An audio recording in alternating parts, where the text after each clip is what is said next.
नमस्कार, मी संजय आवटे. साम्राज्यामध्ये तुमचं स्वागत. साम्राज्याचं नेहमीचं स्वरूप आज जर आपण बदलतोय त्याला तसंच कारण आहे. आज नगरपालिका निवडणुकांचे निकाल लागले, तोच आजच्या साम्राज्याचा एकमेव विषय असणार आहे. महाराष्ट्राच्या कानाकोपऱ्यातले हे निकाल आहेत. या निवडणुका असल्या नगरपालिकेच्या तरीसुद्धा तिकडं लक्ष लागून होतं ते अवघ्या महाराष्ट्राचं. आज सकाळी 10 वाजल्यापासून मतमोजणीला सुरुवात झाली तेव्हा भाजप 4थ्या स्थानावर फेकला गेला होता. त्यामुळं लोकसभा आणि विधानसभा निवडणुकीत अभूतपूर्व यश मिळवणाऱ्या भाजपचा जोर ओसरला अशा प्रतिक्रिया व्यक्त होत होत्या. एका बाजूला नगराध्यक्षपदाच्या निवडणुकीत भाजप सुरुवातीपासूनच इतर पक्षांपेक्षा सरस ठरत असताना प्रत्यक्षात नगरपालिका मात्र हातातून जात आहेत. त्यामुळे भाजपच्या गोटामध्ये काहीसं चिंतेचं वातावरण निर्माण झालं होतं. सुरुवातीला 57 जागांचे निकाल हाती आले तेव्हा काँग्रेस आणि राष्ट्रवादीने अनुक्रमे 15 आणि 14 तर शिवसेनेनं 12 नगरपालिकांमध्ये विजय मिळवला होता. त्यामुळं भाजप थेट 4थ्या स्थानावर फेकला गेला होता. मात्र त्यानंतरच्या मतमोजणीत मुसंडी मारत भाजपनं पहिल्या स्थानावर झेप घेतली. स्वतः मुख्यमंत्री देवेंद्र फडणवीस जोरकसपणे या निवडणुकीमध्ये उतरले होते. एवढ्या जोरकसपणे की त्यांनी विक्रमी सभा घेतल्या. या काळात विरोधी पक्षनेतेसुद्धा तेवढ्याच गंभीरपणे प्रचारसभा घेत होते. या निवडणुकीचा निकाल आता लागला आहे. राज्याच्या 25 जिल्ह्यातल्या 147 नगरपालिका आणि 17 नगरपंचायती म्हणजे 164 ठिकाणी निवडणुका झाल्या. खरं म्हणजे नगरपालिकांची शहरं तशी लहान, म्हणजे अगदी ग्रामीण भाग म्हणता येईल अशी नगरं. भाजपला इथं तसं काही स्थान नाही. मागच्या नगरपालिका निवडणुकीत भाजप अगदी मागच्या बाकांवर होता. आता चित्र बदललं होतं हे खरं आहे. म्हणजे पुलाखालून बरंच पाणी वाहून गेलं होतं. म्हणजे मागची नगरपालिका आणि ही नगरपालिका अशी तुलना करून चालणार नाही हे खरं आहे. कारण दरम्यान लोकसभा आणि विधानसभा निवडणुकाही झाल्या. भाजप सत्तेत आला, पण तरीही त्या भागातला स्थानिक पाया लक्षात घेता काँग्रेस आणि राष्ट्रवादी आणि शिवसेना अधिक जागा त्यांना मिळतील अशी अपेक्षा होती. काँग्रेस आणि राष्ट्रवादीनं भरघोस यश मिळेल असे दावे केले होते. राष्ट्रवादी तर कमालीच्या आत्मविश्वासानं चालली होती. प्रत्यक्षात मात्र जोरदार मुसंडी मारली भाजपनं. क्रमांक 1चा पक्ष म्हणून भाजप पुढे आलाय. खरं म्हणजे दोन गोष्टी भाजपच्या विरोधामध्ये जातील असं भाकीत होतं अनेकांचं. एक म्हणजे नोटाबंदी आणि दुसरं म्हणजे मराठा मोर्चा. प्रत्यक्षात मात्र असं काही घडलेलं नाही. त्यामुळे काँग्रेस आणि राष्ट्रवादी मागं गेल्याचं दिसलं. भाजपला यश मिळत असताना पंकजा मुंडे, रावसाहेब दानवे यांना मात्र झटका बसलाय. त्यामुळे मुख्यमंत्र्यांचं आसन आतही पक्षांतर्गतही आणखी भक्कम झालं आहे असं अनेकांना वाटतंय. या निवडणुकीनं अनेक प्रस्थापितांची मस्ती उतरली आहे. नारायण राणेंनी जे तोंडसुख घेतले काँग्रेसबद्दल त्याच्यावर वेगळी चर्चा करायला पाहिजे. प्रभागांची फेररचना हा या निवडणुकीतला महत्त्वाचा मुद्दा होता. त्याचप्रमाणे नगराध्यक्ष एका पक्षाचं आणि बहुमत भलत्याच पक्षाचं असा पेचसुद्धा आहे. त्याचं काय करायचं हा पण प्रश्न आहे. या सगळ्या निमित्तानं आज आपल्याला चर्चा करायची आणि महत्त्वाचं म्हणजे केवळ चर्चा नाही आहे, बेसिकली त्या ठिकाणी काय चाललं आहे आणि त्या ठिकाणचे आमचे बातमीदार जे आहेत ते सांगणार आहेत की काय घडतं आहे, नक्की कशामुळे हा निकाल लागलेला आहे. भाजपनं मारलेली मुसंडी नक्की कुठल्या स्वरूपाची आहे, त्या मुसंडीचं विश्लेषण काय आहे, कारण काय आहे, हा एक मुद्दा आहे. आणि दुसरं म्हणजे त्या ठिकाणी स्थानिक स्तरावर नक्की काय घडतं आहे. त्यामुळे हा ग्राउंड रिपोर्ट आहे तो समजून घेण्यासाठी सगळे माझे बातमीदार असणार आहेत आपल्यासोबत आणि ते सांगणार आहेत समजावून की नक्की काय घडतं आहे. नागपूरमध्ये, त्याचप्रमाणे औरंगाबादमध्ये, त्याचप्रमाणे नाशिकमध्ये आणि कोल्हापूरमध्ये असे 4 ठिकाणी जे असणार आहेत बातमीदार त्यांच्यासोबत मी बोलणार आहे आणि समजून घेणार आहे की नक्की त्या ठिकाणी काय घडलेलं आहे, त्या ठिकाणी नक्की काय घडतं आहे. या निवडणुकीचा नक्की कल काय आहे, याचं नक्की कारण काय आहे. मराठवाड्यामध्ये जे घडलं आहे ते फारच महत्त्वाचं आहे. म्हणजे मराठवाड्यामध्ये रावसाहेब दानवेंना धक्का बसणं, पंकजा मुंडेंना धक्का बसणं, बबनराव लोणीकरांना धक्का बसणं या गोष्टी फारच महत्त्वाच्या आहेत. आणि त्याचवेळी मराठवाड्याचा एकूण जो काही कल आहे तो लक्षात घेतला तर एकीकडे भाजपला बऱ्यापैकी जागा मिळत आहेत, पण प्रस्थापितांना मात्र नाकारलं जातं आहे. हे सगळं जे काही आहे ते आपल्याला समजून घ्यायचं आहे. मिलिंद वानखेडे औरंगाबादमधून माझ्यासोबत आहेत. मिलिंद, मला सांगा की मराठवाड्यामध्ये जे चित्र आहे नक्की काय चित्र आहे, तुमचं काय म्हणणं आहे?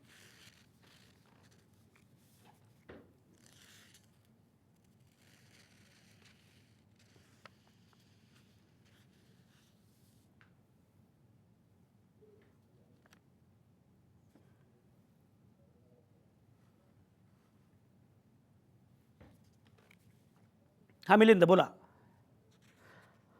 हां, मला वाटतं काहीतरी आवाजाची अडचण आहे. पण मिलिंद वानखेडेंकडे आपल्याला पुन्हा जायचं आहे.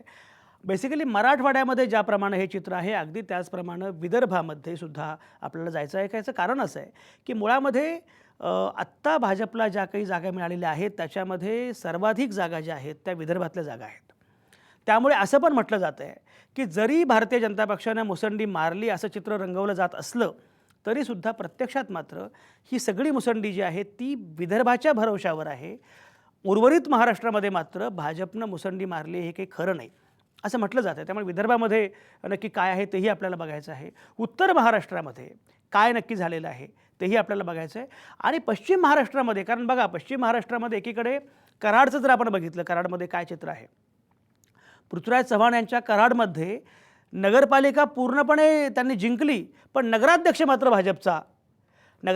भाजपचा झाला. साताऱ्यामध्ये उदयनराजेंनी आपला गड जिंकला आणि आपली कॉलर कशी टाईट आहे हे मगाशी टी व्हीवर सगळ्यांना सांगितलं. त्यामुळे पश्चिम महाराष्ट्रामध्ये जे घडलेलं आहे, संभाजी थोरात आपल्यासोबत आहेत कोल्हापूरमधून. संभाजी, साम्राज्यामध्ये स्वागत. मला एक सांग की मुळामध्ये जे घडलेलं आहे आत्ता पश्चिम महाराष्ट्रामध्ये, म्हणजे कोल्हापूर, सातारा, सांगली, सोलापूर सगळीकडं जे घडलं आहे, जो निकाल पुढे येतो आहे, काय म्हणणं आहे? सर, पश्चिम महाराष्ट्रातला निकाल यावेळेचा खूप वेगळा आहे. विशेषतः दक्षिण महाराष्ट्रातल्या 3 जिल्ह्यात भाजपला उमेदवार मिळायचे नाहीत. त्या 3 जिल्ह्यातल्या 5 नगरपालिकांमध्ये नगराध्यक्ष पदाचा उमेदवार हा भाजपचा निवडून आलाय. हे सगळ्यात मोठं वैशिष्ट्य आहे. यातल्या इचलकरंजी, जयसिंगपूर, इस्लामपूर, कराड आणि वाई ह्या ज्या नगरपालिका आहेत, त्या नगरपालिकांमध्ये सत्ता एकाची, मात्र नगराध्यक्ष पदाचा उमेदवार आहे तो भाजपचा निवडून आलाय. ही खूप मोठी गोष्ट आहे. आपण आता उल्लेख केला की कराडमध्ये पृथ्वीराज चव्हाण गटाचे 16 उमेदवार निवडून आलेत. पृथ्वीराज चव्हाणांनी इतक्या स्थानिक पातळीवरच्या निवडणुकीत आतापर्यंत पहिल्यांदा लक्ष घातलं. त्यांचे 16 उमेदवार निवडून आलेत, मात्र नगराध्यक्ष पदाचा उमेदवार ते निवडून आले नाहीत, आणू शकले नाहीत.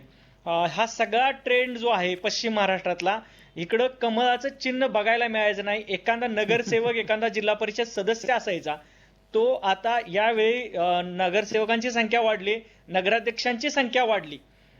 सर, हे सगळं हे बघता कमळाच्या चिन्हाची जी लाट होती, लोकसभा निवडणूक, विधानसभा निवडणूक आणि आत्ताही तशीच आहे असं जाणवतंय. सर, अगदी खरं आहे. म्हणजे एकीकडे आत्ता संभाजी जे सांगतायत की मुळामध्ये कमळाचं चिन्ह बघायला मिळणं कठीण होतं, आणि आता मात्र त्याच भाजपनं ही मुसंडी मारावी हे जे आहे खरं म्हणजे. संभाजी, मला एक सांगा की मुळामध्ये खरं तर भाजपचं आत्ता ज्या पद्धतीनं चाललेलं आहे किंवा ज्या प्रकारची मुसंडी भाजपची आहे, ते लक्षात घेता एकूण आत्ता ग्रामीण भागातली, पश्चिम महाराष्ट्रातली सुद्धा जी स्पेस आहे ती मिळवण्यामध्ये भाजपला यश मिळतंय असं वाटतंय? हो सर, निश्चितच ही स्पेस मिळवण्यात यश मिळतंय. कारण या ठिकाणी एखादा आमदार असायचा, क्वचित तोही स्वतःच्या ताकदीवर निवडून आलेला भाजपचा, मात्र एखादा नगरसेवक असायचा. मात्र आता खूप मोठ्या प्रमाणात हे होतंय. हे खरं तर या 100 किलोमीटर अंतरात राष्ट्रवादी काँग्रेस आणि त्याचं अर्ध मंत्रिमंडळ असायचं त्यावेळी. आणि तुम्ही बघा, मुख्यमंत्री इथला होता, पश्चिम महाराष्ट्राला उपमुख्यमंत्री होता, गृहमंत्री इथला होता, गृहराज्यमंत्री इथला होता, ग्रामविकास मंत्री इथला होता, कामगार मंत्री इथला होता. जवळपास निम्म अर्ध मंत्रिमंडळ असायचं. तिथं राष्ट्रवादीला आणि काँग्रेसला यश मिळायचं. मात्र आता सत्ता बदलली, केवळ भाजपचा एकच मंत्री या भागात आहे, ते म्हणजे महसूल मंत्री चंद्रकांत दादा पाटील.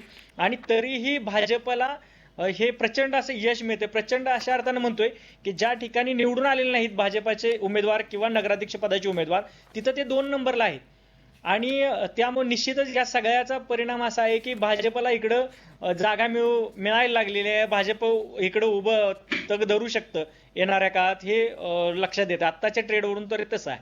अगदी संभाजी, हा फार महत्त्वाचा मुद्दा आहे की ज्या ठिकाणी भाजपचे गड नव्हते किंवा ही स्पेस भाजपची नाही असं म्हटलं जात होतं, ती स्पेससुद्धा काबीज करण्यामध्ये, ऑक्युपाय करण्यामध्ये भाजपला यश मिळतं आहे. पश्चिम महाराष्ट्रामध्ये यश मिळतं आहे, हे फार महत्त्वाचं आहे. म्हणजे विदर्भामध्ये भाजपला यश मिळणं हे कदाचित स्वाभाविक मानलं जाऊ शकतं, पण पश्चिम महाराष्ट्रामध्ये मिळतं आहे हे बदलणाऱ्या राजकारणाची नांदी आहे असं खरं म्हणजे म्हटलं पाहिजे. मराठवाड्यामध्ये जे घडतं ते फार महत्त्वाचं आहे, कारण भाजपच्या प्रस्थापितांना जो काही त्रास झाला आहे, जो तडाखा बसलेला आहे, तो प्रामुख्यानं मराठवाड्यामध्ये आहे. पंकजा मुंडे असतील, बबनराव लोणीकर असतील, रावसाहेब दानवे असतील, या सगळ्यांना ज्या प्रकारे तिथे अपयश आलेलं आहे, त्यामुळे मराठवाड्याकडे सगळ्यांचं लक्ष आहे. मिलिंद वानखेडे आपल्यासोबत आहेत. मिलिंद, मला सांगा, मराठवाड्यातलं चित्र नक्की काय आहे, काय म्हणणं आहे?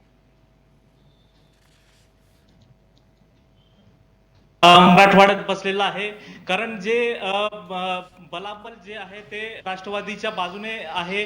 भाजपला फार मोठा धक्का या ठिकाणी बसलेला आहे. विशेष करून जे परळीच्या निवडणुकीकडे संपूर्ण महाराष्ट्राचं लक्ष होतं आणि या ठिकाणी मुंडे आणि मुंडे विरुद्ध मुंडे असा संघर्ष पुन्हा एकदा पाहायला मिळाला होता आणि या संघर्षामध्ये पुन्हा एकदा धनंजय मुंडे यांची सरशी झालेली आपल्याला पाहायला मिळते.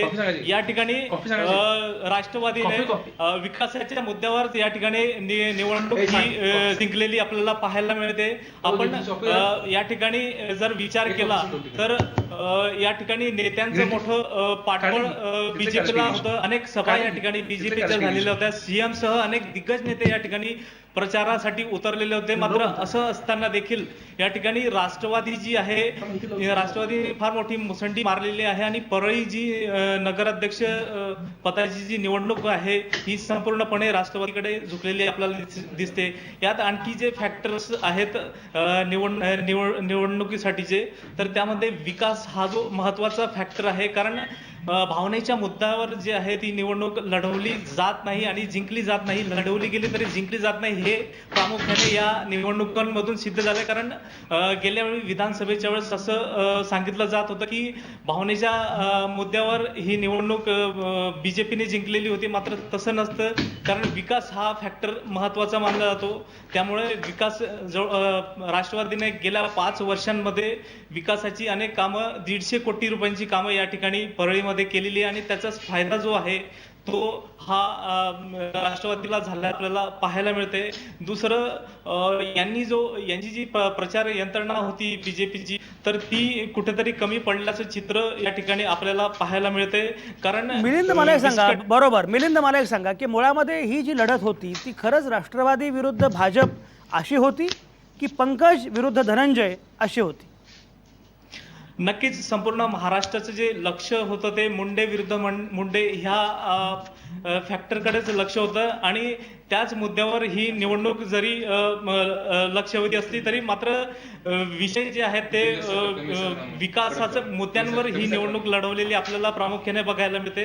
आणि त्यामुळे जरी अनेक पक्ष यात उतरले असले, MIM सारखे पक्ष यावेळेस मोठ्या प्रमाणावर त्यांनी तयारी केली होती. मात्र MIMचं या ठिकाणी कुठलं चित्र नाही. पक्षीय जे आपण म्हणतोय, पण तशा प्रकारचे चित्र या ठिकाणी दिसत नव्हतं. खास करून बीडमध्ये जे होतं ते प्रामुख्याने मुंडे विरुद्ध मुंडे असाच हा संघर्ष सगळ्यांच्या चर्चेमध्ये होता. सर मिलिंद, रावसाहेब दानवे जे म्हणाले ते बघा, रावसाहेब दानवे असं म्हणाले की मराठवाड्यामध्ये जातींची समीकरणं फार असतात आणि त्याच्यामुळे माझा पराभव झाला, मला नगरपालिका आत्तापर्यंत कधीच जिंकता नाही आली असं ते म्हणाले. आणि त्यांचं म्हणणं असं आहे की मराठवाड्यातले हे सगळे जातीची गणितं जे आहेत ते कळणं फार कठीण असतं.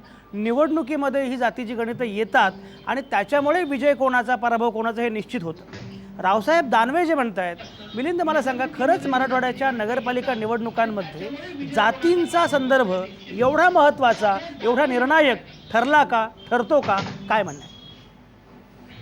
नाही, नक्कीच नाही. कारण या मुद्द्यावर जातीचं राजकारण हे तसं पाहिलं तर दुय्यम असायला पाहिजे. कारण या ठिकाणी विकास हा प्रामुख्याने लोकांच्या डोळ्यासमोर असतो आणि तोच मुद्दा घेऊन निवडणुकीत अनेक पक्ष यावेळेस उतरलेले होते आणि त्याच मुद्द्यावर प्रामुख्याने ही निवडणूक ही लढवली गेली होती.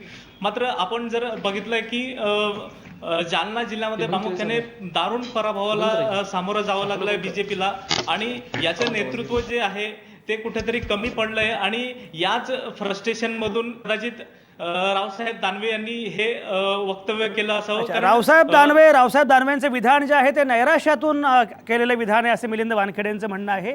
एकीकडे मराठवाड्यामध्ये भाजपला अपयश आलेलं आहे आणि त्याचवेळी त्याच भाजपला विदर्भामध्ये मात्र कमालीचं यश मिळालेलं आहे. विधानसभा निवडणुकीचा निकालही आपल्या डोळ्यासमोर आहे.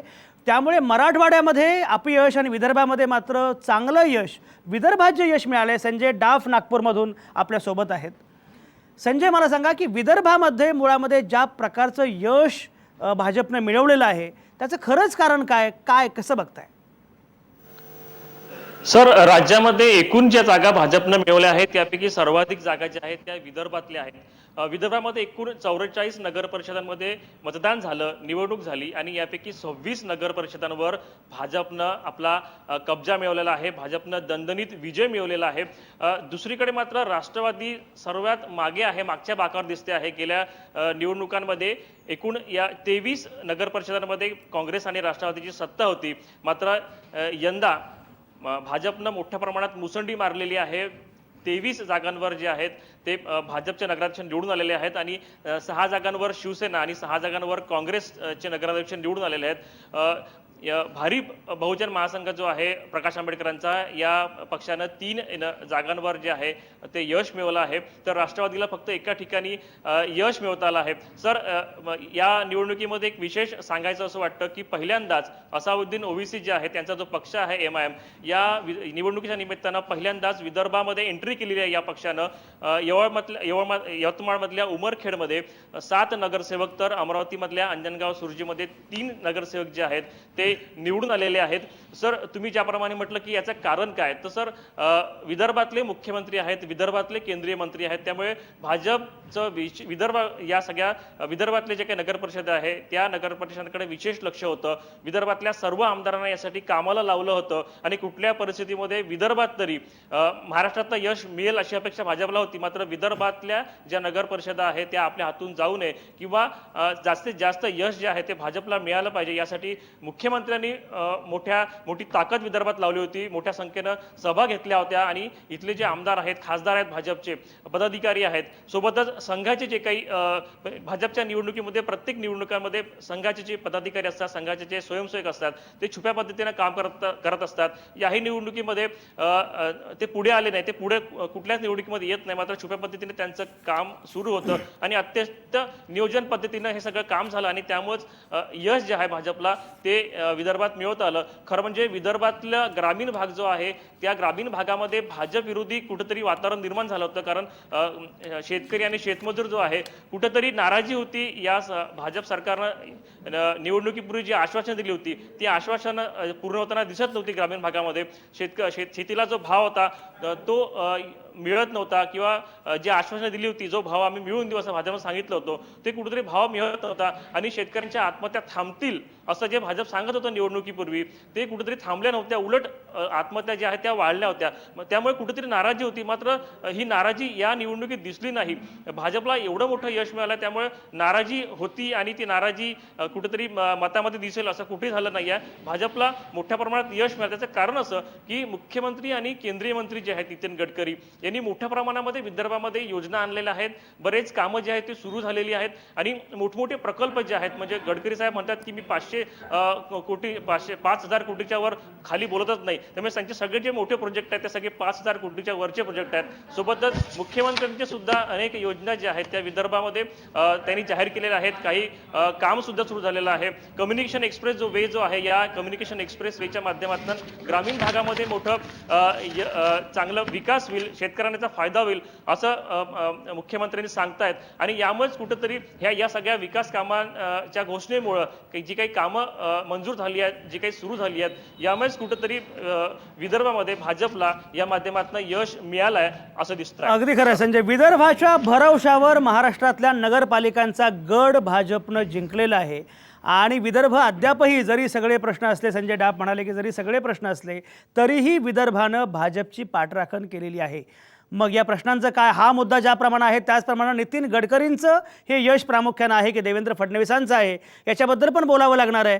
पण नाशिकमध्ये जयराम पुरी आपल्यासोबत आहेत. उत्तर महाराष्ट्रामध्ये ज्या निवडणुका झाल्या त्यांचं चित्र आणखी वेगळं होतं, कारण शिवसेना, मनसे, कोण एकेकाळी भुजबळ असं सगळं वातावरण असलेल्या उत्तर महाराष्ट्रामध्ये या नगरपालिका निवडणुकीमध्ये जे काही झालं आहे ते आणखी वेगळंच आहे. जयराम पुरी, काय चित्र आहे? राज्यात जी स्थिती आहे ती खरं तर नाशिकमध्ये नाही आहे. नाशिकमध्ये शिवसेनेनं बाजी मारलेली आहे. 6 पैकी 4 म्हणजे नाशिक जिल्ह्याची जर गोष्ट केली तर 6 पैकी 4 नगरपालिका शिवसेनेनं काबीज केलेल्या आहेत. ज्या लिटमस टेस्टमध्ये भाजप राज्यामध्ये आघाडीवर आहे किंवा यश मिळालंय ते यश मात्र नाशिकमध्ये मिळालेलं नाहीये. भाजपला केवळ येवल्यामध्ये एका ठिकाणी नगराध्यक्षपदावर समाधान मानावं लागलेलं आहे. येवला हा खरं तर राष्ट्रवादीचा बालेकिल्ला, गड, भुजबळांचं माहेरघर, पण या ठिकाणी राष्ट्रवादीला मोठा फटका बसलाय. हे विशेष, कारण राष्ट्रवादीत छगन भुजबळांच्या अनुपस्थितीमध्ये ही नगरपालिकेची निवडणूक होत होती आणि यामुळं राष्ट्रवादीला चांगला परफॉर्मन्स हा नाशिकमध्ये देता आलेला नाहीये. राज्याच्या तुलनेत भाजप ही संपूर्णपणे पिछाडीवर आहे. या ठिकाणी केवळ 20 जागांवर भाजपला समाधान मानावं लागलंय. त्यापेक्षा राष्ट्रवादीचा परफॉर्मन्स चांगला आहे. जवळपास 25 जागा राष्ट्रवादीला आहेत. या सगळ्यांमध्ये शहर विकास आघाडी जी आहे ही सटाण्यामध्ये यशस्वी ठरलेली आहे. सटाण्यामध्ये सगळ्यांनी जी पसंती दिली ती विकास आघाडीला. याचबरोबर नाशिकमध्ये भगूर नगरपालिका जी होती ही खरं तर प्रतिष्ठेची निवडणूक ठरली होती या भगूर नगरपालिकेची, ज्या ठिकाणी शिवसेनेनं सत्ता मिळवली. शिवसेनेचे विजय करंजकर जे सध्या जिल्हाध्यक्ष आहेत शिवसेनेचे, यांच्या नेतृत्वाखाली ही निवडणूक होत होती. ज्या ठिकाणी त्यांच्या पत्नी अनिता करंजकर या उभ्या होत्या. अनिता करंजकर या त्या ठिकाणी निवडून आलेल्या आहेत. जवळपास 20,000 मतांनी त्या निवडून आलेल्या आहेत. आणि या सगळ्या ठिकाणी म्हणजे भगूर जर केंद्रस्थानी ठेवलं होतं तर भाजपनं ठेवलं होतं, कारण भगूरमध्ये शिवसेना आणि भाजप अशी एकामेकांविरुद्ध ही लढाई पाहायला मिळत होती. बाकी ठिकाणी तसं काहीसं चित्र नव्हतं. उलट येवल्यामध्ये शिवसेना भाजप युतीला फायदा झाला. त्या ठिकाणी भाजपचा एक नगराध्यक्षपदाचा उमेदवार निवडून आला. पण त्यातही कुरघोडी आहे की नेमकं हे यश कुणाचं, शिवसेनेचं की भाजपचं. परंतु भगूर नगरपालिका जी आहे नाशिकमधली, इथं मात्र भाजपची मोठी पिछेहाट, कारण या ठिकाणी ज्या नगराध्यक्षपदाच्या उमेदवार होत्या भागवत म्हणून, त्यांचं डिपॉझिट अक्षरशः जप्त झालेलं आहे. हा एक मोठा पराभव भाजपचा. तर इकडे नंदुरबारमध्ये जी दोंडाईचा नगरपालिका निवडणूक आहे यामध्ये परिवर्तन यावेळी पाहायला मिळालंय. तिकडे भाजपनं नगराध्यक्षपदावर आपला दावा ठोकलाय.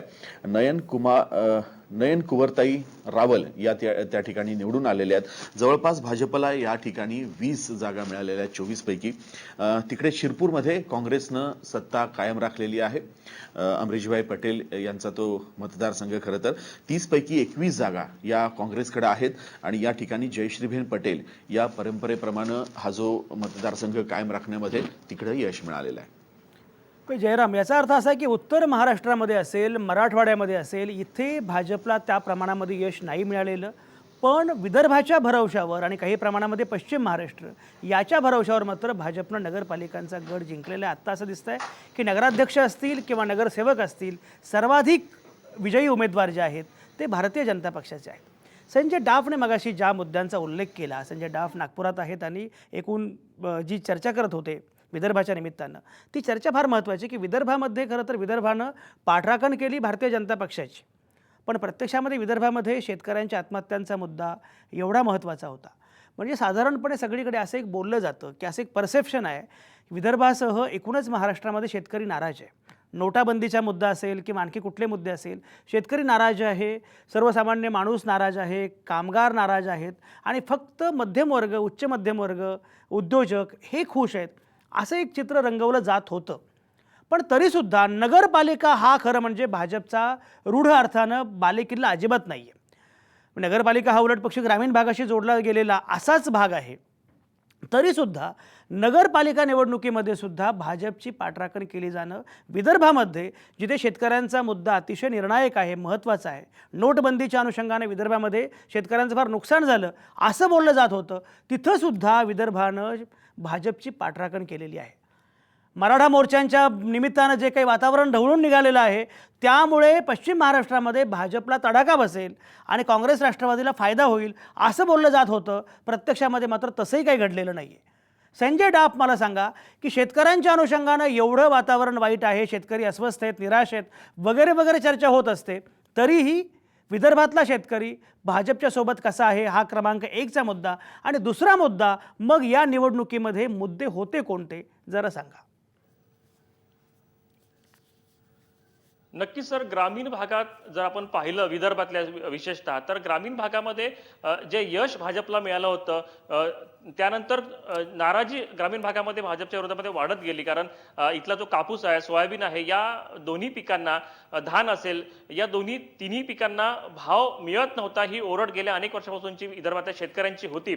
या सरकारनं आश्वासने दिली होती की नाही, हा चुकीचा भाव आहे आणि आम्ही जर सत्तेत आलो तर आम्ही चांगला भाव देऊ, आम्ही दुप्पट भाव देऊ, अनुदान देऊ, अशा आश्वासनं दिली होती. मात्र सत्तेत आल्यानंतर कुठंतरी हे सरकार दिसलं नाही भाव देताना. उलट जो आधी भाव मिळायचा त्यापेक्षा आधी कमी भाव शेतकऱ्यांना मिळत गेला. त्यामुळे कुठेतरी शेतकऱ्यांची फसवणूक झाली, कुठेतरी नाराजी शेतकऱ्यांना होती की नाही, सरकार हे सरकार असतं ते मग कुठल्याही पक्षाचं असो, अशी एक नाराजी होती ग्रामीण भागामध्ये.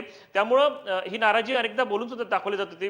सोबतच शेतकरी आत्महत्या थांबतील असं चित्र होतं सत्ता बदलानंतर. मात्र कुठेही शेतकऱ्याच्या आत्महत्या थांबल्या नाही, उलट त्या वाढत गेल्या. जर आधीचे आकडे पण पाहिले आणि सत्ता बदलानंतरचे जे आकडे पाहिले तर शेतकरी आत्महत्या वाढलेल्या आहेत. ही सगळं चित्र होतं. मात्र हे चित्र तुम्ही बोललात की बदललं कसं, भाजपला यश ग्रामीण भागामध्ये विशेषतः मिळालं कसं. सर, एक प्रकारे भुरळ होती सगळी. कारण नितीन गडकरी आणि मुख्यमंत्री हे जे दोन्ही मोठे नेते जे विदर्भातले आहेत, अनेक मोठ्या घोषणा, मोठे प्रकल्प, मोठ्या योजना विदर्भात आणताहेत, आम्ही आणल्या आहेत, काही कामं सुरुवात सुद्धा झालेली आहे असं सांगताहेत. आणि कुठेतरी ग्रामीण भागामध्ये एक आशा होती की आपण आधीचं सरकार पाहिलं, आता या सरकारला 2 वर्ष झाली आहे, ठीक आहे, नाराजी आहे, पण कुठेतरी आपण एक संधी परत देऊन पाहूया सरकारला, कुठेतरी परिवर्तन होईल, कुठेतरी बदल दिसेल अशी एक आशा होती.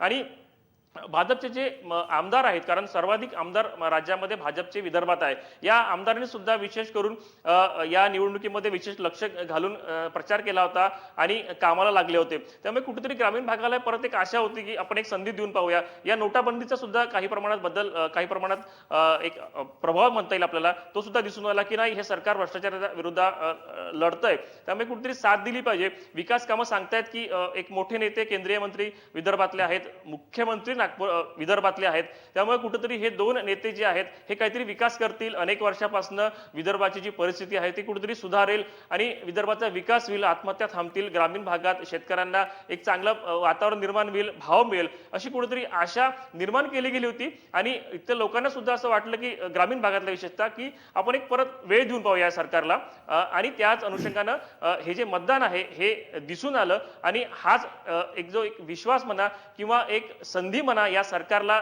देण्याच्या निमित्तानंच हे सगळं यश जे आहे विदर्भात हे भाजपला या नगर परिषद निवडणुकीमध्ये आपल्याला बघायला मिळालं. अगदी खरं संजय. एकूण महाराष्ट्रामध्ये नक्की काय कल होता, नक्की ट्रेंड काय होते आणि कशामुळे हे निकाल लागले, यावेळच्या निवडणुकीचा अजेंडा काय होता, लोकांनी कुठल्या मुद्द्यांना प्राधान्याचं मांडलं, ही सगळी चर्चा आपल्याला करायची. मुख्य म्हणजे महाराष्ट्राचं चित्र काय आहे ते समजून घ्यायचं आहे. तुम्ही कुठेच जाऊ नका. आता मात्र मी घेतोय एक छोटासा ब्रेक, मी लगेच परत येतो.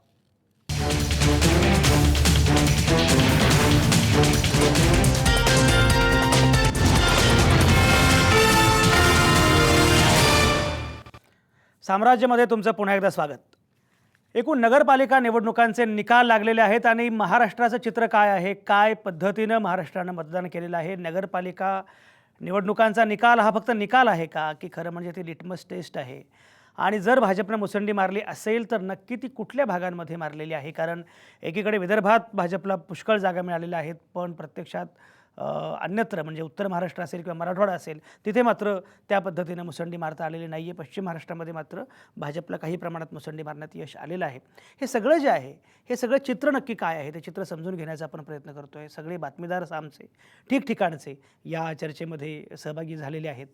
मिलिंद वानखेडे मराठवाड्यातून सहभागी होत आहेत, औरंगाबादमधून. मिलिंद, मला सांगा की समजा मराठवाड्यामध्ये जर भाजपची अवस्था तुम्ही सांगता त्या प्रकारची दुबळी असेल तर मगाशी मी संजय डाफना असं विचारत होतो नागपूरमध्ये की मुळात या निवडणुकीचा अजेंडा काय होता, या निवडणुकीतले प्राधान्यक्रम कुठले होते? कारण विदर्भामध्ये शेतकऱ्यांच्या आत्महत्या सर्वाधिक झाल्या, शेतकऱ्यांच्या अनुषंगानं या सरकारला अनास्था आहे अशी चर्चा सातत्यानं होत असते. तरीही विदर्भानं मात्र मत दिलं ते भाजपला, भाजपच्या बाजूनं सगळा कौल दिला. मराठवाड्यामध्ये असा कुठला मुद्दा होता की ज्यामुळे भाजपच्या बाजूनं जाणं मराठवाड्यानं टाळलं? काय म्हणणं आहे? नक्कीच सर, आपण जर परळीचा जर विचार केला तर परळीवरनं लक्षात येईल की लोक हे विकासाच्या मुद्द्याकडे प्राधान्याने, कारण मराठवाड्याचा जो अनुशेष आहे किंवा मराठवाड्याचा जो विकास आहे, विकासाचे जे कामं आहेत तर त्यामध्ये मराठवाड्याचे नेते कुठेतरी कमी पडतात. कुठलंही उदाहरण तुम्ही जर घेतलं तर अगदी स्थानिक लेवलवरचं जरी उदाहरण घेतलं तरी पाहिजे त्या प्रमाणात विकास त्या शहरांचा झालेला नाहीये किंवा त्या ग्रामीण भागाचा विकास त्या ठिकाणी झालेला नाहीये. जालना असेल किंवा परभणी असेल किंवा हिंगोली असेल, त्यामुळे लोक प्रचंड नाराज आहेत. त्यामुळे कुठेतरी त्याचबरोबर नेतृत्व जे आहे, एकतर्फी नेतृत्व या ठिकाणी असल्याचं याच्यावरनं सिद्ध होत आहे. कारण नेतृत्वाचा अभाव या ठिकाणी प्रामुख्याने जाणवतोय आणि त्यामुळेच कुठेतरी लोकांना असं विश्वास वाटत नाही की भाजप आपल्याकडे लक्ष केंद्रित करेल. शेतकरी आत्महत्येचा मुद्दा असेल किंवा नोटबंदीचा मुद्दा असेल, अशा मुद्द्यांवर किंवा मराठा मोर्चा जो आहे, बीजेपीला वाटत होतं की आपल्याला भरभरून मतं लोक देतील, पण तसं कुठे मराठवाड्यात झालेलं नाहीये. त्यामुळे भाजपचे जे पत्ते जे आहेत ते उलटे पडलेले आहेत आणि कुठेतरी याचा फटका जो आहे, कारण जरी भोकरदनचा जर आपण उदाहरण घेतलं, भोकरदन हा 3 वेळा रावसाहेब दानवे या ठिकाणाहून प्रतिनिधित्व करून आमदार म्हणून निवडून आलेले आहेत आणि त्यांचा हा बालेकिल्ला आहे, त्यांचं या तालुक्यात गाव आहे. तरी सुद्धा त्याची अवस्था जर तुम्ही बघितली तर अतिशय वाईट अवस्था या संपूर्ण जालना जिल्ह्याची आहे. त्याचबरोबर त्यांचे चिरंजीव देखील सध्या आमदार आहेत, परंतु तिथले रस्ते असतील किंवा तिथल्या अनेक ज्या मूलभूत ज्या गरजा आहेत त्या देखील त्या सोयी या पूर्ण होऊ शकत नाही. मराठवाड्यातल्या लोकांना असं वाटतं की ज्या मूलभूत सोयी सुविधा आहेत त्या पूर्ण करण्यामध्ये भाजपच्या नेतृत्वाला अपयश आलेलं आहे. उत्तर महाराष्ट्रामध्ये जयरामपुरी नक्की काय घडलंय? कुठला अजेंडा होता? कुठले मुद्दे होते?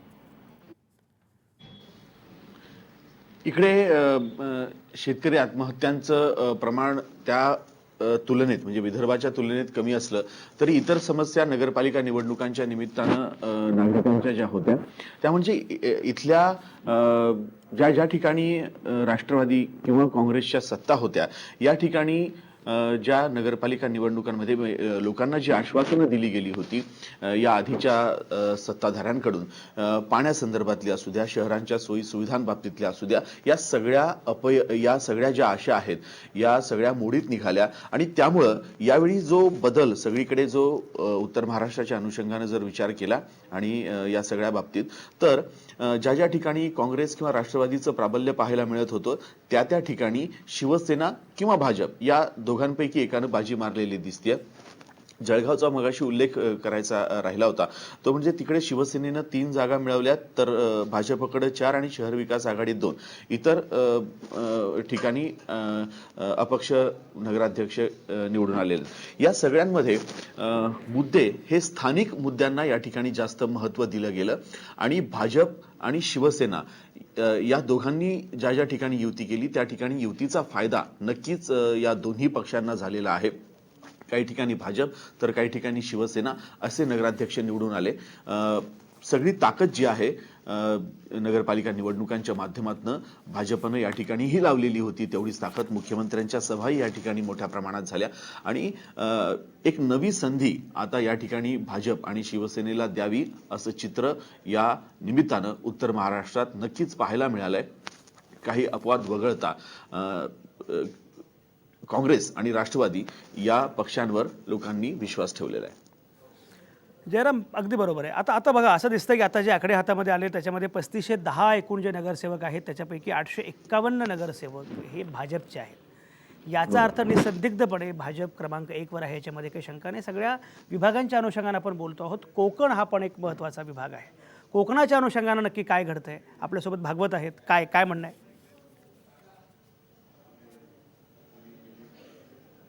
फोन थ्रू आहे ना?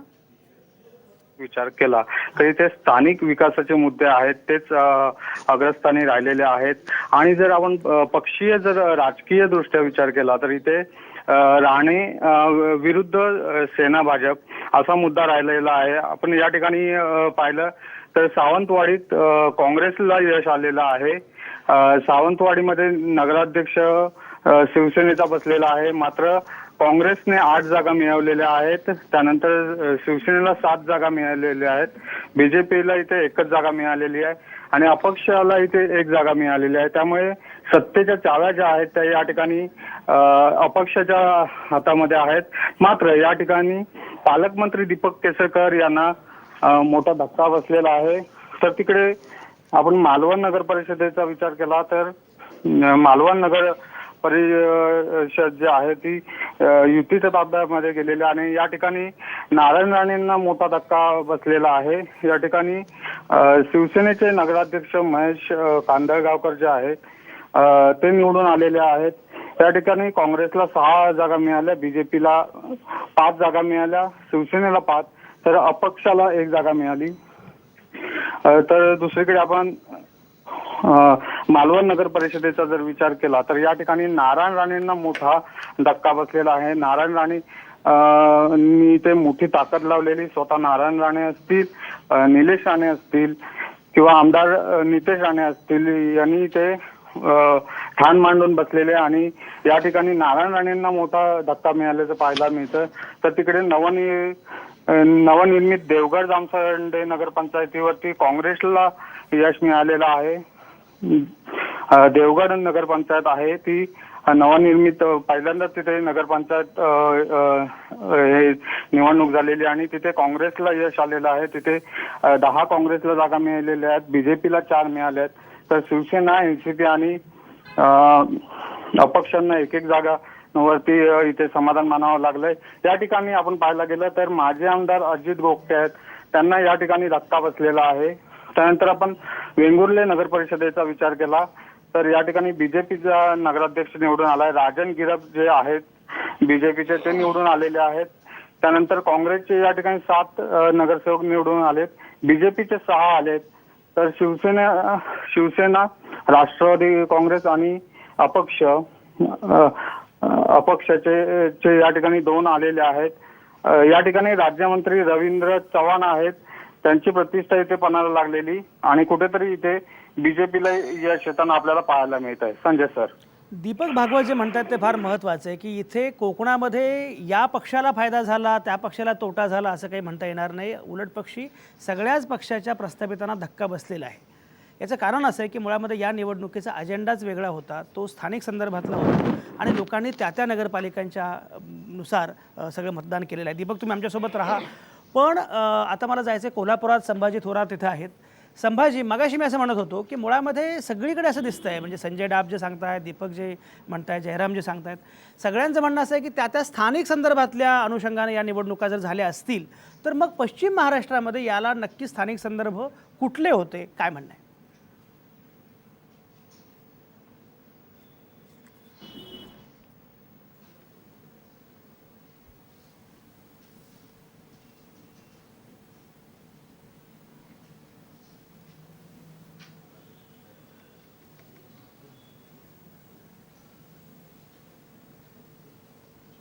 अच्छा, मला संभाजी थोरातांचा आवाज आपल्याला पुरेसा ऐकू येत नाही. संजय डाब, पुन्हा मी तुमच्याकडे येतो.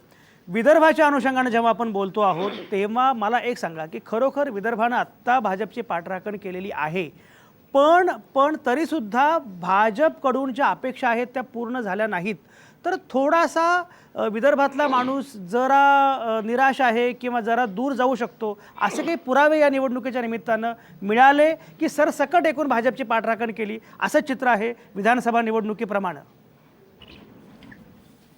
सर, खरं बघितलं तर विदर्भ हा पूर्वीपासूनच काँग्रेसचा गड राहिलेला आहे. काँग्रेसच्या सर्वाधिक जागा या विदर्भातून राहायच्या आणि भाजप शेवटच्या वाकावर राहायचं. मात्र या निवडणुकीमध्ये चित्र बदललं. काँग्रेस, राष्ट्रवादी शेवटच्या वाक्यावर आणि भाजप जे आहे ते आता क्रमांक 1चा पक्ष विदर्भात झालेला आहे. भाजपकडनं अपेक्षा खूप आहे, कारण यापूर्वीचं जे सरकार होतं किंवा जे काही पक्ष सत्तेमध्ये होते भ्रमनिरास झालेला होता विदर्भातल्या लोकांचा, म्हणजे ते शहरी भागातील लोक असतील किंवा ग्रामीण भागातील लोक असतील.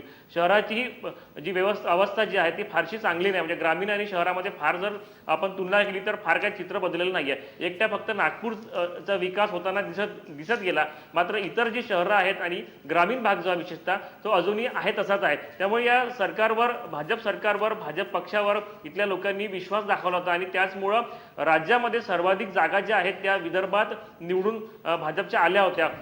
कारण विश्वास एक होता, कारण अनेक वर्षापासून मागास आहोत, कुठंतरी हा पक्ष येईल आणि ज्याप्रमाणे हा पक्ष सांगतोय की, आणि ज्याप्रमाणे विरोधामध्ये असताना आत्ताचे जे मुख्यमंत्री असतील किंवा इतर जे नेते आहेत ते एक काँग्रेस पक्षावर तुटून पडायचे आणि इथला विकास झाला पाहिजे, विदर्भातल्या शेतकरी असेल, शेतमजूर असेल किंवा शहरी भागातील जे लोक आहेत त्यांना न्याय मिळाला पाहिजे अशी भूमिका होती. त्यामुळं इथल्या विदर्भातल्या लोकांनी प्रचंड मतानं विधानसभा निवडणुकीत असेल किंवा त्यानंतरच्या ज्या काही निवडणुका झाल्या त्यामध्ये भाजपला मोठं यश दिलं आणि आताही या नगर परिषदा निवडणुकीमध्ये परत एकदा विश्वास दाखवलेला आहे.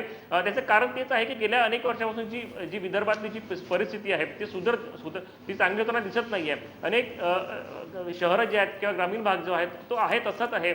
शेतकरी आत्महत्या सर्वाधिक राज्यामध्ये किंवा देशामध्ये म्हणा विदर्भात होत होत्या. त्यामुळे कुठेतरी एक विश्वास इथल्या लोकांना भाजपवर होता आणि तोच विश्वास या सुद्धा निवडणुकीमध्ये आपल्याला बघायला मिळाला. आणि मी मगाशी त्याप्रमाणे बोललो की एक धुसमूस होती ग्रामीण भागामध्ये की 2 वर्ष झालीत पण दिसत नाहीये अजून कुठेतरी आम्हाला शेतकऱ्यांना भाव मिळताना दिसत नाहीये किंवा परिस्थिती जी काही आहे ती सुधारताना दिसत नाहीये.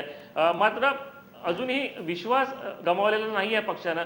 धुसमूस जरी असली तरी एक संधी म्हणा किंवा नाही, 5 वर्ष आपण या सरकारचं, आता इतके वर्ष आपण दुसऱ्या पक्षाचं सरकार बघितलं आहे, त्यामुळे कुठेतरी संधी दिली पाहिजे आणि 5 वर्ष वाट बघितली पाहिजे. कारण ज्याप्रमाणे मुख्यमंत्री आणि केंद्रीय मंत्री सांगतायत की आम्ही विदर्भाचा विकास करू, विदर्भामध्ये अनेक प्रकल्प आले सुद्धा आहेत, काम सुद्धा झालं आहे आणि एक चित्र विदर्भाचं बदलू असं सांगतायत. अनेक योजना किंवा विकास कामं जे आहेत ते उर्वरित महाराष्ट्रापेक्षा विदर्भात मोठ्या प्रमाणात आणलेले आहेत, आणताना दिसत आहेत. त्यामुळे कुठेतरी विश्वास आहे इथल्या स्थानिक लोकांना, ग्रामीण भागातल्या लोकांना की चित्र बदल विदर्भाचं, कुठेतरी मागासलेपणा दूर होईल. त्यामुळं अजूनही भाजप सरकारवर, भाजप पक्षावरचं विश्वास दूर झालेला नाही. थोडी धुसफूस जरी असली तरी एक संधी दिली पाहिजे आणि कुठेतरी चित्र बदल ही आशा आहे. आणि त्याच आशेतनं या नगर परिषदा निवडणुकांमध्ये ग्रामीण भागातील लोकांनी सुद्धा एक नाराजी तरी असली तरी मोठ्या प्रमाणात भाजपला कोल दिलेला आपल्याला दिसतोय. अद्यापही भाजपबद्दल आशा आहे आणि त्याचा पुरावा म्हणून या प्रकारचं यश नगरपालिका निवडणुकीमध्ये भारतीय जनता पक्षाला विदर्भात मिळालेलं आहे. संभाजी थोरात आता पुन्हा आपल्यासोबत आहेत. संभाजी थोरात, संजय डाफ आता सांगत होते की एक काळ होता की विदर्भ हा काँग्रेसचा बालेकिल्ला होता. हळूहळू हा बालेकिल्ला कसा कसा गेला हे कोणाच्या लक्षातही आलं नाही आणि आता तर विदर्भ हा भाजपचा बालेकिल्ला झालेला आहे. अगदी असं पश्चिम महाराष्ट्रामध्ये हळूहळू काँग्रेस राष्ट्रवादीचं होईल की काय? काँग्रेस राष्ट्रवादीनं सावध व्हावं असे कुठले निकाल आहेत, काय सांगा? काँग्रेस राष्ट्रवादीनं सावध व्हावं असं सगळ्याच नगरपालिकांचे निकाल आहेत. कारण जिथं जिथं भाजप अजिबात नव्हतं तिथं तिथं घुसलेलं आहे. भाजपच्या या यशामागचं एक दुसरं महत्त्वाचं कारण आहे, ते म्हणजे महसूल मंत्री चंद्रकांत पाटील यांनी गेल्या 2-3 वर्षात अनेक नेते भाजपमध्ये घेतलेले आहेत. त्याच्यात अनेक जण जे काँग्रेस मूळ होते, राष्ट्रवादीचे मूळ होते, त्यांना भाजपत घेतलेला आहे. आणि या नेत्यांबरोबरच काही आघाड्या आहेत, जसं कोल्हापुरात ताराणी आघाडी आहे जी महाडिकांची आहे. त्याचबरोबर विनय कोरेंचा जनसुराज्य पक्ष आहे, त्याला बरोबर घेतलंय. अगदी कराडमध्ये अतुल भोसले असतील, ते अगोदर काँग्रेसमध्ये होते, त्यांना राष्ट्रवादीत घेतलंय. अशी जी बेरजेचे जे गोळाबेरीज केलेली आहे त्या गोळाबेरीजीचा परिणाम म्हणून भाजपचं हे यश आहे. हे भाजपचं यश एकट्याचं नाही. आपण इस्लामपूर नगरपालिकेचं उदाहरण घेऊ की जिथं जयंत पाटलांना धक्का बसलाय. जयंत पाटलांच्या विरोधात गेल्या 31 वर्षात पहिल्यांदा ही नगरपालिका गेलेली आहे. अगदी नगण्य असं प्रमाण असायचं विरोधी नगरसेवकांचं, पूर्ण एक हाती सत्ता असायची जयंत पाटलांची. तिथं विकास आघाडीच्या नावाखाली भाजप आणि सहकारी पक्षांनी प्रवेश केला. याच्यात भाजप प्रभावी नसलं तरी कृषी राज्यमंत्री सदाभाऊ खोत यांनी इतर विरोधकांची एकी केली आणि जयंत पाटलांना धक्का दिला. जयंत पाटलांची 31 वर्षाची सत्ता संपुष्टात आली. पृथ्वीराज चव्हाणांच्या बाबतीतही तिथं तसंच झालेलं आहे की पृथ्वीराज चव्हाणांच्या विरोधात अतुल भोसले यांना उभं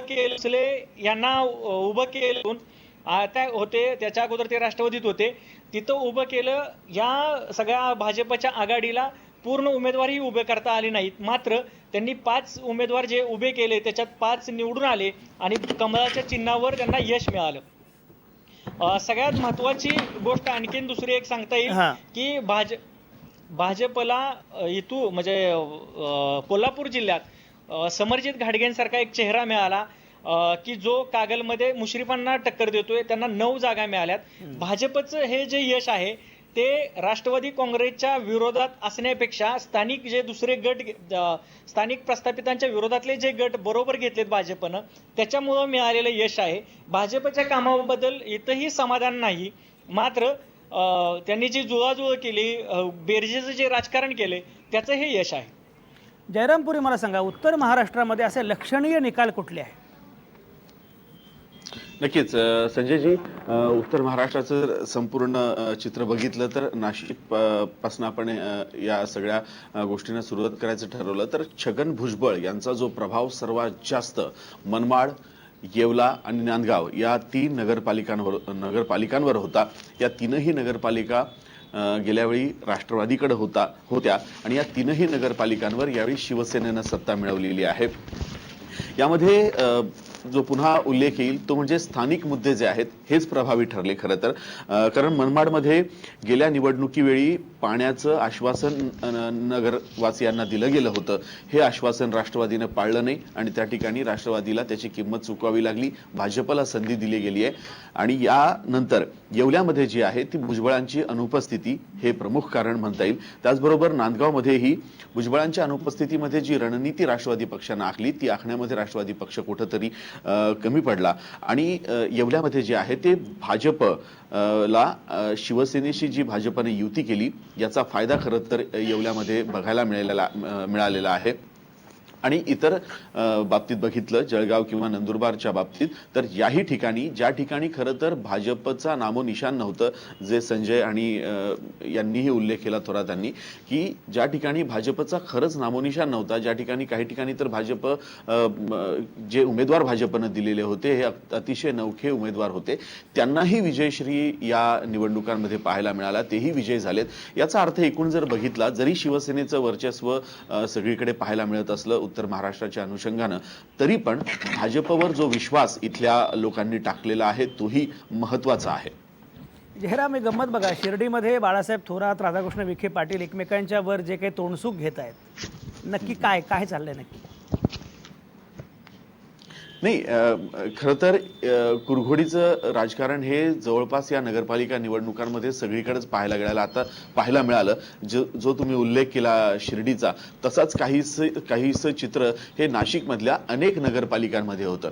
कारण नाशिक महापालिका निवडणुका काही दिवसांवर येऊन ठेपलेल्या आहेत आणि या ठिकाणी नाशिक महापालिकेच्या निवडणुकांमध्ये शिवसेना भाजप एकत्र लढणार नाही हे जवळपास स्पष्ट आहे.